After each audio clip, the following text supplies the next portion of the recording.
This is the story of a man who created a medicine that brought the dead back to life. But before we begin, make sure to hit the like button for more such amazing stories. Also, stick around until the end to hear what an important lesson he learned after creating this miracle drug. Once upon a time, there lived a brilliant scientist named Will. Will was trying to find a cure for a disease similar to Alzheimer's because his own father was also suffering from it. Apart from his father, Will had no one else in the world. That's why he was determined to create this medicine at any cost. You see, Alzheimer's is a disease where the patient slowly starts losing their memory. At first, they might forget small things, but as the disease progresses, they forget big things. And in the end, they forget everything, including their own name. Will couldn't bear to see his father deteriorate mentally, so he worked day and night in the lab until finally he developed a potential cure. The first step was to test it on animals, so Will chose a female chimpanzee and injected her with the drug. Astonishingly, the chimp regained her lost memory and became highly intelligent. Not only did she start recognizing Will, but she also started talking and reading. Will was overjoyed by the results, and so he wanted to test it on humans too. He informed his seniors about the positive results and requested them to allow him to conduct the experiment. They agreed, and soon a meeting was held where everyone was informed about the results of the drug. Everyone was pleased, but they were worried because such a thing had never happened before. So they wanted to be extra careful. Just then, the chimpanzee suddenly went crazy and started destroying everything. She started growling and screaming, and in the end, she was shot dead by the security guards. Everyone was shocked and horrified by this turn of events. After the meeting, the board members concluded that Will's drug must have caused this violent behavior. So they ordered all the chimps to be put down, but Will knew this wasn't true. One of the lab workers told Will that the female chimp had just given birth, and that was the real reason behind her aggression. Will was shocked. He immediately went to the lab and found that all the other chimps had been killed, but the baby chimp was still alive. Without wasting a moment, Will took the infant home. Time passed, and the baby grew up. Will's father named him Caesar. To his surprise, Caesar turned out to be extraordinarily intelligent. He could read, play, and understand almost everything. But the sad part was, he couldn't speak. Will's father loved Caesar like his own son, but he knew Caesar wasn't a normal child. One day, Will's father fell sick, and after examining him, the doctor said he had Alzheimer's. Will was shocked. He didn't know his father had the disease. Determined to save him, Will decided to test his drug on his own father.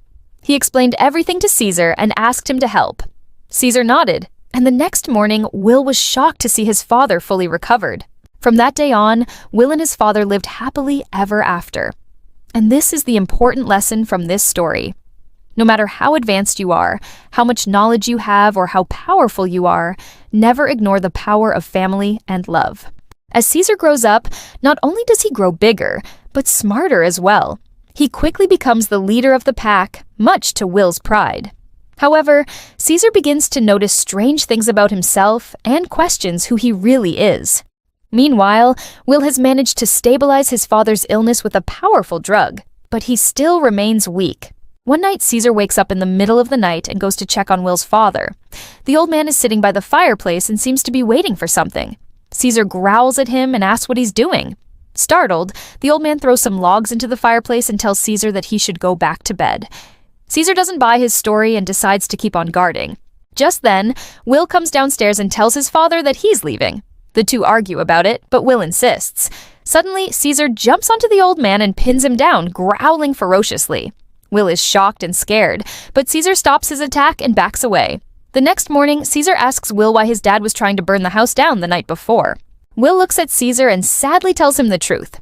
Caesar is shocked to learn that he isn't Will's pet, but a chimpanzee who was found in a forest. Even though Caesar is upset, he still loves Will and his family and decides to stay with them. But Will's father isn't too happy about it. He constantly yells at Caesar and calls him a wild animal. Some time passes and the father's illness returns, and he becomes bedridden once again. One day, Will's neighbor comes over to check on him. His name is Noose, and he's a cold-hearted man who only wants Will's fortune. Caesar doesn't like him and growls at him, but Noose shoves him away. Just then, Caesar sees a spider crawling on Noose's arm and freaks out. He attacks Noose, but the man pushes him away and falls backwards out the door. Caesar didn't mean to push him, but now Noose is lying on the ground, bleeding and unconscious. Will is furious at Caesar for attacking Noose, and is about to hit him when he learns that Noose tried to kill his father by pushing him down the stairs. Now everyone understands that Caesar only defended his surrogate father, and the court agrees. However, they believe that it's best for Caesar to leave Will's home so that he can live more freely. Will is devastated, but knows that it's for the best. He takes Caesar to a primate shelter where many other apes are kept in captivity. Caesar is sad and depressed and misses his home. He spends most of his time looking out the window, imagining that it's the view from Will's house. Meanwhile, Will manages to develop an even stronger version of the drug that will allow his father to live a normal life. However, one day while working in the lab, he accidentally inhales some of the gas and immediately dies. This shows that the drug is dangerous for humans, but makes chimpanzees far more intelligent. Back at the shelter, Caesar finds a way to escape and sneaks into Will's house. He finds the drug and steals it. Then he returns to the shelter and injects all the apes with it. They become smart and civilized in a matter of minutes, and Caesar becomes incredibly powerful. Together, they break out of the shelter and begin a fight for freedom against the humans. At one crucial moment, Caesar gets a hold of a microphone and speaks his first word. No. Everyone is stunned to hear him speak. Together, they continue their march to the city center where they free all the other apes. And from there, Caesar leads his group out of the city so they can live freely in the redwood forest. Will's father, who was watching the whole thing from his wheelchair, smiles and says that Caesar has grown up to be a fine young man. As the apes walk away, we see that they're heading towards the redwood forest, the same place where Will used to play as a kid. And that's where we end the movie. As the apes march forward, the police block their path. A fierce battle breaks out between the apes and the officers. But Caesar's true goal was never to harm humans. He only wanted to free his fellow apes and lead them safely to the redwood forest. Suddenly, an attack is launched from a helicopter. When Caesar's life is put in danger, a gorilla leaps onto the helicopter and destroys it, but sacrificing his own life in the process. At that very moment, another chimpanzee appears, Koba, the same one who had been subjected to cruel experiments in the lab. Koba kills the gunner who had been firing at them from the helicopter. At one point, a gorilla nearly tears apart a policeman, but Caesar stops him. Caesar never wanted to kill humans. He only wanted to stop them. Finally, the apes cross the bridge and reach the redwood forest. Not long after, Will arrives, calling out for Caesar. Just then, another ape tries to attack Will, but Caesar stops him. Will pleads with Caesar, begging him to come back home, warning him that otherwise the police will hunt them down. Caesar embraces Will and whispers in his ear, "This is my home." Will realizes that Caesar has found his world now, and he will never return with him. Will tells Caesar, "All right, this is your life. Live it." And then he leaves. Now this is a new world for Caesar and his companions, with Caesar as their leader. Meanwhile, we are shown the neighbor whose finger Caesar once bit. Suddenly, the neighbor's nose begins to bleed. The truth is that Franklin, Will's colleague, who had accidentally inhaled the experimental gas during the trials, had come to warn Will. But since Will wasn't home, Franklin went to the neighbor instead. The neighbor, a pilot, coughs violently, and blood splatters onto him, infecting him as well. Since this man was an international pilot, it meant the virus would spread across the globe, and eventually it does. The sequel, released in 2014, picks up 10 years later. The virus has already wiped out a huge portion of humanity. While humans are dying out, the apes are multiplying and thriving. They now dominate the redwood forest, stronger and more organized than ever. Caesar is still their leader, ruling over his new kingdom. No humans are allowed in their territory. Caesar now has a son, named Blue Eyes. One day, a group of humans led by a man named Malcolm arrives at the edge of the forest. They've come to look for Caesar. Malcolm doesn't want war, but he wants to make a deal with Caesar. He offers Caesar's family immunity from harm if Caesar and his troops will help them evacuate the humans who are still alive. Caesar refuses, saying he doesn't trust humans. However, Malcolm insists that this time it's different. He tells Caesar that they've all changed and that they can build a future together. Caesar thinks about this, but eventually refuses. Malcolm tells them there's no way they can coexist and warns them that war is coming. Then he leaves. Meanwhile, Caesar's son, Blue Eyes, sneaks out of the fortress to explore the human world. Suddenly, he's captured by humans. Caesar and his troops arrive just in time to save Blue Eyes from being taken to a human research facility. A fierce battle erupts between the two sides. Koba leads the ape army, attacking relentlessly. The humans fight back, though, determined to win. As the battle rages, Caesar finds himself face to face with Malcolm. The two leaders glare at each other, ready to do whatever it takes to win. Will Caesar and his ape army prevail, or will Malcolm and the humans emerge victorious? Only time will tell. Now check out some interesting facts about the film Rise of the Planet of the Apes, or click another video on screen now. One day, Blue Eyes and his friend were exploring the forest when they stumbled upon a human searching for a hydroelectric dam. The dam was destroyed long ago, and restoring it would bring power back to the city. But the problem was, the dam was within the ape's territory. Startled by the ape, the man pulled out his gun and Blue Eyes reacted aggressively, beating his chest and throwing rocks. In panic, the man fired his weapon. The gunshot echoed through the trees and the apes swarmed in, screeching and throwing rocks and dirt. The humans' companions arrived soon after, and the situation grew tense. But the human leader, Malcolm, stepped forward and explained that they meant no harm. They only came to examine the dam and bring electricity back to the city. Caesar allowed them to leave, but warned, "Do not come back." They retreated. But Koba, filled with hatred from his tortured past, warned that humans would always return and bring destruction. He insisted they must strike first, but Caesar wasn't convinced. Meanwhile, back in the human colony, people struggled to survive without electricity. Many questioned why the humans hadn't simply left the power plant alone. Some argued that the humans had no choice. Restoring power was essential for their survival. Others pointed out that the apes had won the previous battle and cautioned against provoking them further. Caesar, troubled by Koba's words, led his army to the ruined city to show the humans their strength. The once bustling metropolis now lay abandoned, a shadow of its former glory.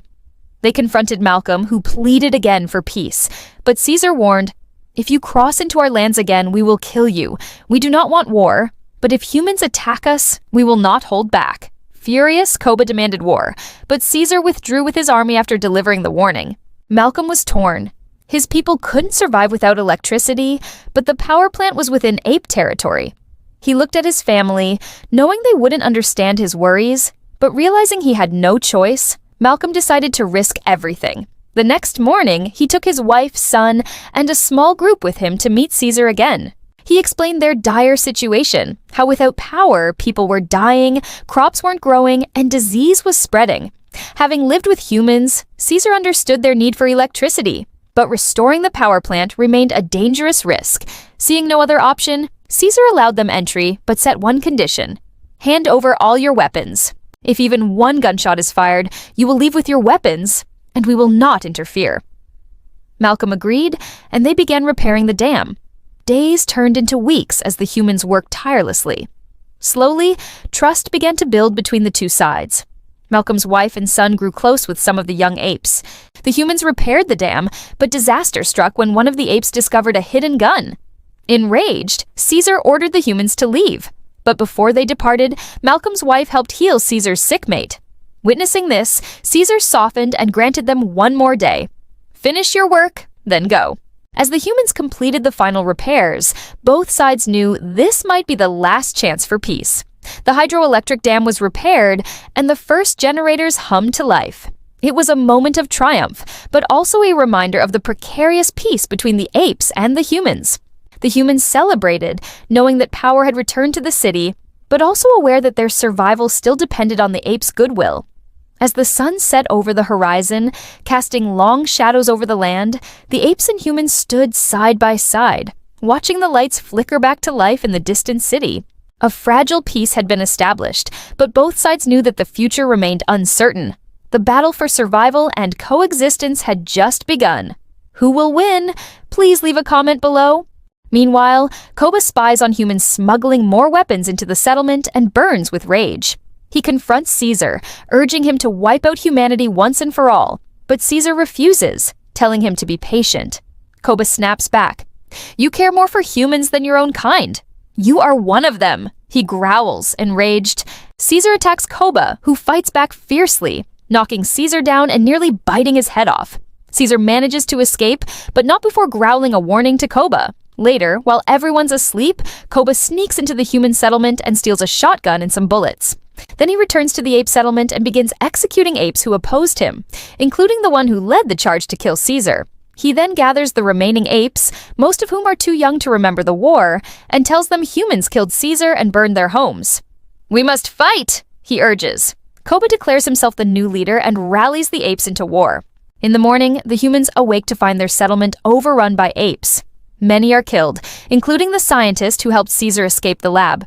Meanwhile, Koba executes anyone who opposes him, including young apes.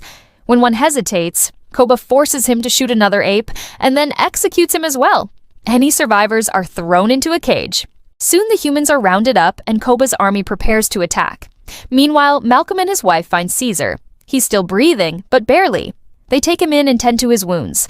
Later, Caesar awakens and reveals Koba shot him. Malcolm realizes the extent of Koba's treachery and vows revenge. Meanwhile, Koba leads his army in a brutal attack on the human settlement.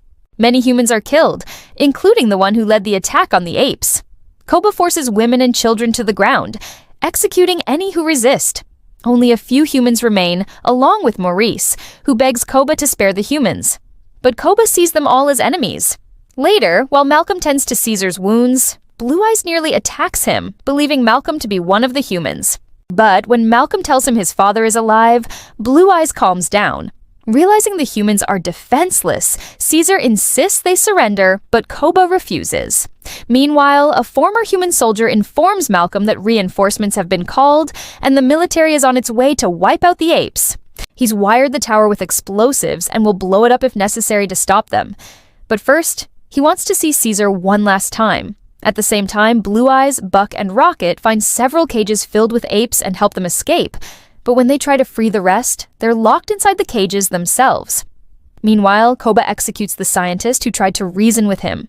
Then he addresses the remaining humans, demanding they surrender. Suddenly, Caesar arrives and confronts Koba. A brutal battle ensues, but when the other apes see Caesar alive, they turn against Koba. Cornered, Koba clings to a ledge after nearly falling to his death. "Please, save me," he begs. Caesar grabs his hand, but remembering all the lives Koba destroyed, he lets go. Koba falls and crashes to the ground below. Afterwards, Malcolm and Caesar clasp hands in mutual respect, just as Caesar once bonded with Will. But the moment is shattered when Malcolm informs Caesar that the military is on its way. "You must flee," he urges, "to prevent more bloodshed." Caesar replies solemnly, "The war between apes and humans has already begun. It cannot be stopped." So, what do you think? Is there anything you would have done differently? Let us know in the comments.